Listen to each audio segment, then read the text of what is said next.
So running the rest of the Cognitive Science Day is a dear friend of mine and a friend of Thinking About Thinking, Colin Conwell, or Coco. So Colin got their PhD from Harvard in cognitive science, went on to do a postdoc there, and then at Johns Hopkins, and is now working in a super stealth AI lab. Might be a good person to talk to if you're interested in the intersection of cog-sci and AI, or indeed a transition from academia to research-driven industry. So Colin, thank you very much for chairing the session. You flew in yesterday under duress, but it's really a pleasure to have you with us, and take it away. Cheers, thanks so much. Well, actually just a little introductory handoff here. So next I'd like to welcome Professor Bonan Zhao, who has recently joined the faculty at the University of Edinburgh as part of the Institute for Language, Cognition, and Computation at the School of Informatics. Professor Zhao completed her PhD in psychology also at the University of Edinburgh and pursued postdoctoral work in the Department of Computer Science at Princeton. Professor Zhao's research covers a fascinating swath of topics in computational cognitive science, including rational models of learning and decision-making, generalization through compositional recombination, and conceptual bootstrapping. And her new lab, aptly and charmingly, I think, is named the BoCoCo Lab. Today, she'll be presenting her work on how limited minds scaffold complex concepts. Professor Zhao? Uh-oh. Try and launch it again. Thanks. Thanks for having me here. Thanks you for all of you for being here. I hope I can kind of get your mind back from thinking about how LLM generate models. And I want to share you about how cognitive scientists used to generate probabilistic models before they were LLMs, so you can use LLM to generate them. And hopefully I can convince you the value of doing that and how to help us to understand how people reason and how we learn and create new concepts. Great. Yeah, let's do a little mind exercise. Imagine you're playing in a magical field of wonders where you encounter some magic eggs. They kind of look like this. They're circles with some stripes and spots on them. They can be any arbitrary small number of stripes or spots. There are many of them. There are some sticks. Sticks are composed of some number of segments on them, blocks on them. When the magic egg touches a stick, it can cause the length of the stick to change. So the number of blocks can either increase or decrease. Okay? Something will happen. And your task now here is to figure out kind of the causal relationship between the features of the magic eggs, the number of spots and stripes on them, and the effect of that on the number of segments on the sticks. Basically how the number of stripes and spots changes the number of blocks on the segment.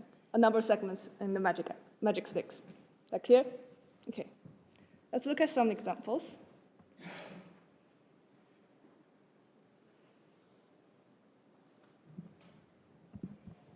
Okay.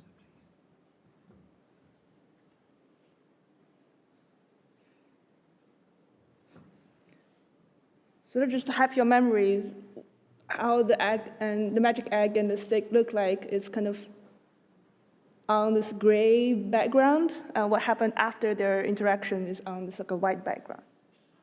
Do you have a guess here? We can watch it again. Psst. Oh, no. Just...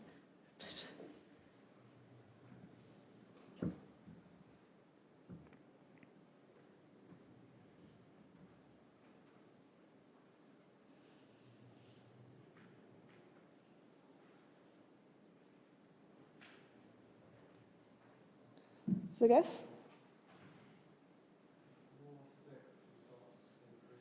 What's the option? It's a fairly good guess, yeah. As most also participants in some experiments, people are kind of generally confused, and they can come up with various sorts of guesses, and some of them are like superstitions. You can say if the spots are directly touching the stick, what will happen, so on and so forth. So lots of complicated guesses. And now let's look at some simpler examples.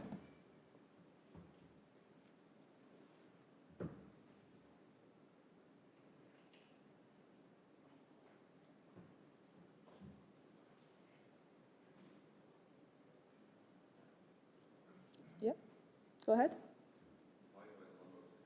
Multiply. Great. Yes, you can see how structure multiplies. You can multiply.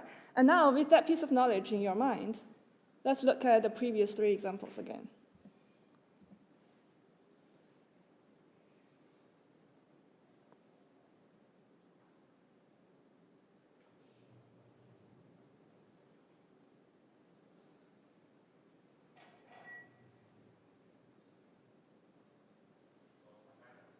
Okay, multiply by the stripes and then subtract the dots. Perfect, great. So that kind of tells us something about how we when we approach information, right? It's the same 6 pair of causal interactions. If I show you this one direction from looking at the simpler subset in a way, if you want, in the case that you get the right subconcept, and then suddenly the complex information look much easier and looks clear, and there's some structure that we can grab with our mental processes. Versus if you had the same information, you just swap the order, the complex information looks complex, and this is like it feels like it really blows up our mind of thinking about how we can make sense of those causal interactions. So we do build more complex, there are some cache and reuse processes. This is not new. We have seen that in psychology. Developmental psychologists have studied this phenomenon called conceptual bootstrapping. Like human babies, they can learn to count 1, 2, 3, and bootstrap to there is a successor relationship. There's like a number bigger than the number before it, and then there must be an infinite number line. We can bootstrap from simple counting to much more complex mathematical concepts.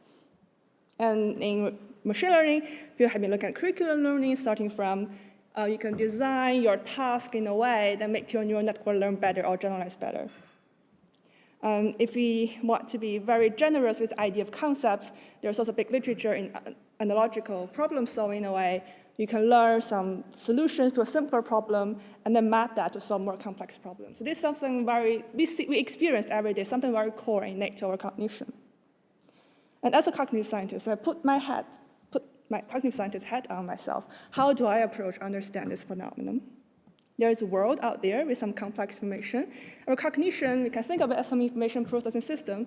Information comes in. What you want to do is to build up these concepts and ideas or cognitive tools that help us to approximate the true data generation process of the world as best as we can do.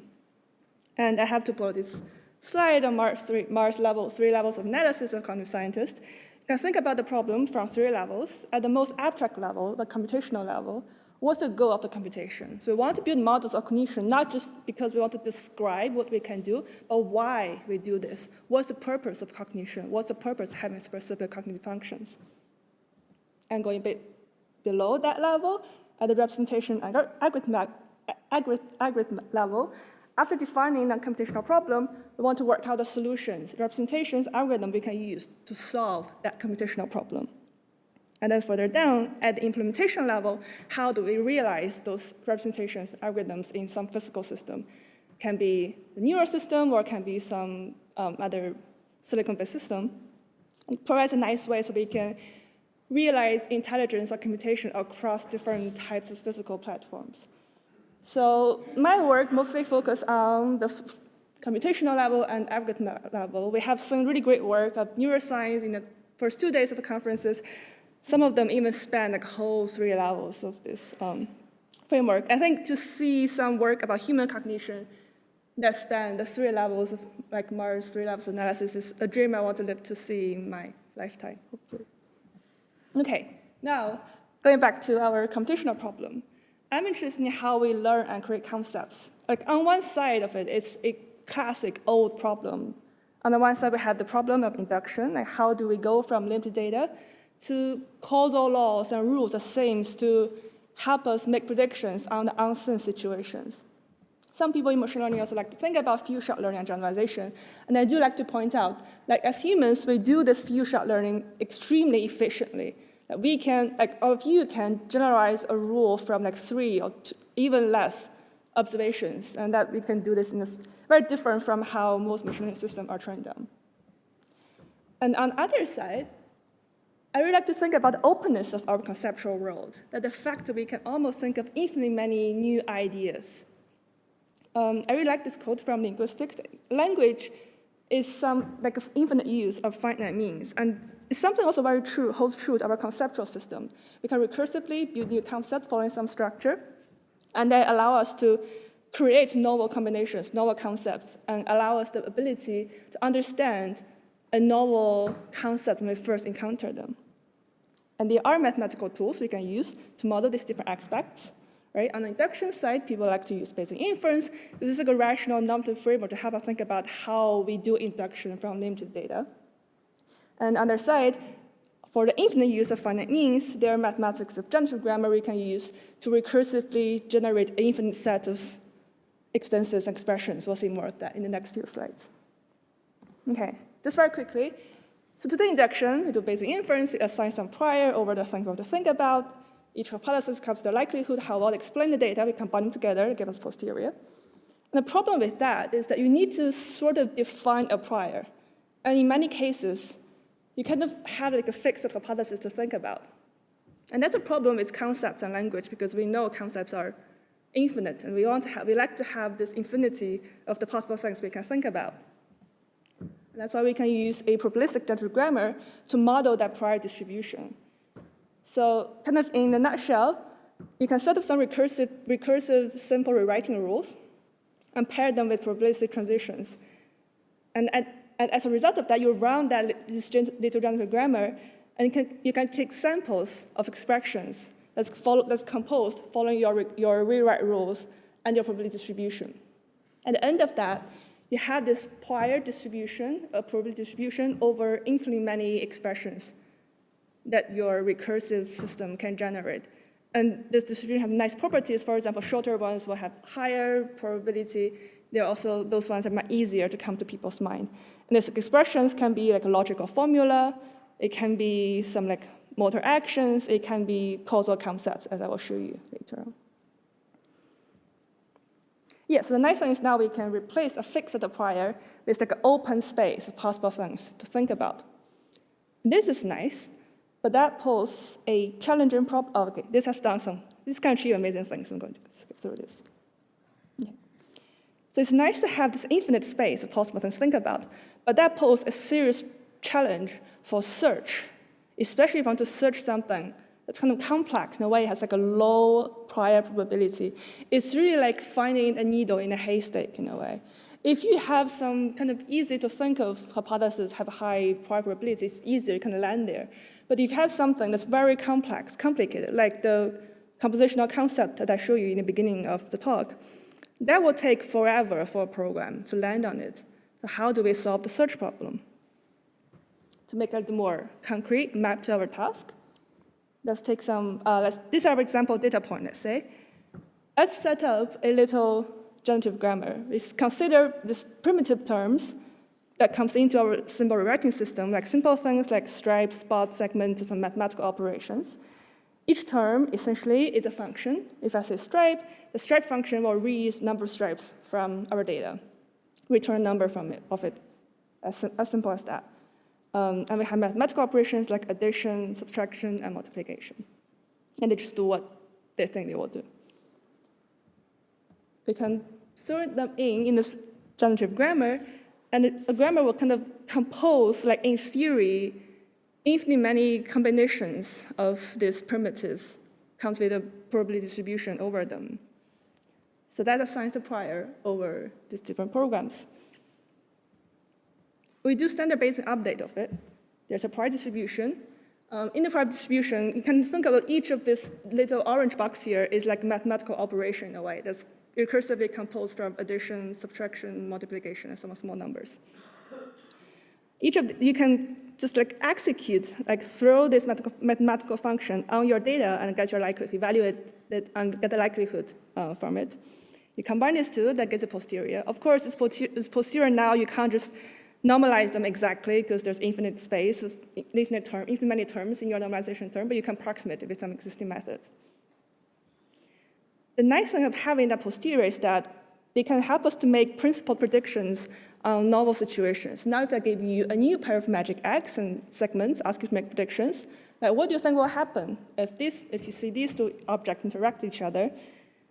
We can take one program from a posterior and just evaluate this program, get a prediction, and then do the same thing for like everything in this posterior distribution, like marginalize over that. And that gave us a principal way to make generalization predictions. That's informed by the data we saw in the learning phase. So far, so good. And that's a search problem. If you have like a shallow kind of function like this, it's likely you can just land on that function and get a pretty good update on that. However, as your function goes deeper and deeper, your search space kind of grows like super exponentially. And that's really hard to land on the right program if the program is really hard. Kind of like think about if someone just grew up without just like simple mathematical primitives as addition and multiplication, how do we come up with things like quantum physics and the mathematics we have today to do the work everybody's doing in our everyday life? And what we want to do, and hopefully that's what you already feel from the experiment experienced, is that we don't want to kind of search from the start every time. If we discover like a subtree, like a subfunction that's useful, we want to cache that function and add it to some mental library. And next time, we don't want to search this tree again. We can just reuse this trunk tree as if it is a primitive to help us construct more novel concepts. So instead of having a fixed set of primitives, we want to have this dynamic mental library. We generate programs, functions from this mental library. We do some search, and it's shallow search because we have limited search capacity and time.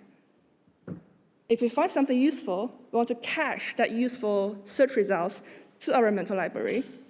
And next time, we can reuse these cache programs as primitive to help us shape the search space we can do for this iteration. There are existing maths, actually, from adaptive grammar can help us to achieve that. As a result of that, we can keep doing shallow search. Like, think about like shallow depth 1 search every time. But because we effectively cache and reuse useful fragments of your search results, we can, at the end of the day, build complex concepts that's way beyond the search capacity of an individual searcher without a cache and reuse mechanism. That's the theory and how we come up with the design of the experiment, actually. So the prediction is that if you so we have limited search capacity.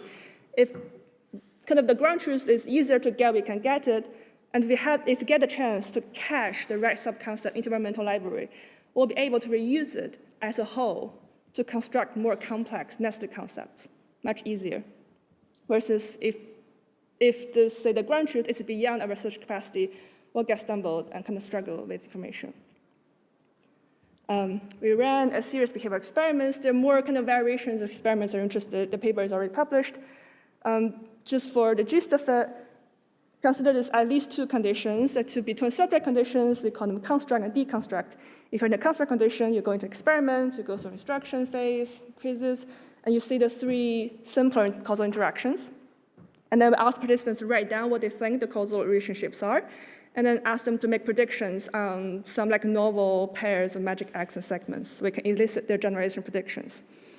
After that, you see 3 new pairs of interactions. So the 3 ones from previous phase are still there on your screen. So you really now see 6 pairs of interactions.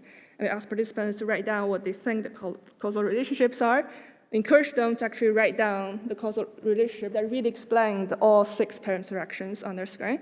And then again, they do some generalization predictions. The generalization predictions are randomized across participants. And that's construct and deconstruct. Just swap the order of how they perceive these 6 pairs of interactions.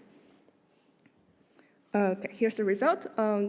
We can first look at the generalization accuracy as kind of the proportion of their generalization predictions that map to the ground truth that we had in mind. Very interesting in phase 2. That's where participants in the construct and deconstruct condition has the exact same information on their screen. And there's a very big difference there. Participants in the construct condition achieve much higher accuracy compared to participants in the deconstruct condition. We can also look at the kind of causal relationships they wrote themselves, right? If you look at the construct condition, almost half of the participants, they kind of come up with the multiplier sub-concepts and then reuse this to build the ground truth that was intended. If you look at participants in the deconstruct condition, people kind of came up with very complex guesses in the first phase, which is understandable because the information looks really complicated. To be fair, these self-reports that's labeled as complex, they're not really rules or laws explains interactions. They're mostly just ways of describing what they see. They really just describe each causal interactions that they saw in the experiment. They're not really trying to synthesize a rule.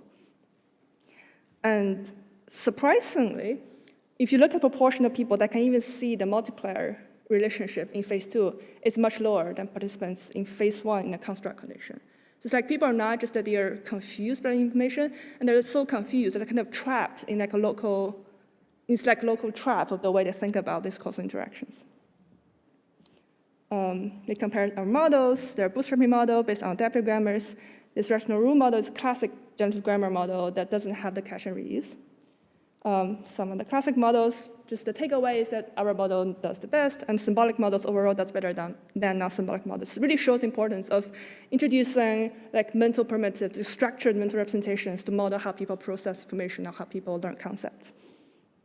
Okay, some great, takeaway, people reuse their previous finding as a whole to construct more complex concept. I think this like reuse of the whole thing really matters. This like re-representation, I believe it's like a very simple algorithm. It's like a driving force of how we arrive at where we are today. Like we can stand on the shoulders of giants after learning something that help us rewrite the probability distributions of the things we can see. Kind of echoing what Kim's point later on, like some program might look more complex, but simply their structure, we can actually understand them because we have the right mental library to understand, make sense of those programs. I think I'm out of time, but just to give you a flavor of what I'm excited about at the moment. So there's some, I'm really intrigued with the idea of we kind of combine things and then use our recommendations primitive to create new things. So there's like a version of very interesting, like a crazy bandit task in a way that people can combine things and reuse their combination to create more stuff. It turns out if you have like a finite horizon, you can formalize as MDP. That's a very nice analytical solution, like how much people should invest in trying new combinations.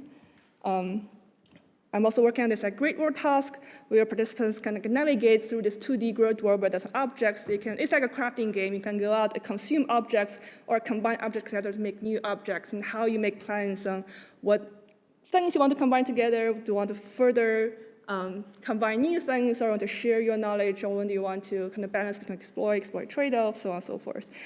Just a quick takeaway is that we kind of design this ground truth 3 conditions in the game in a way that if you are only a standard reinforcement learning agent with some belief about your transition matrix in terms of statistics, there's no difference between them, but there's a big difference in people because the underlying ground truths, even though they share the same statistical regularity, have different compressibility to natural language. So it's something seems more like we can grab them better, guided by our own mental representations. That's about it. As Colin kindly introduced, I just started my lab in January this month in Edinburgh, and I'm hiring PhD students. If you are, or if you know someone who are excited about joining a new lab and adventure, please do reach out. Thank you.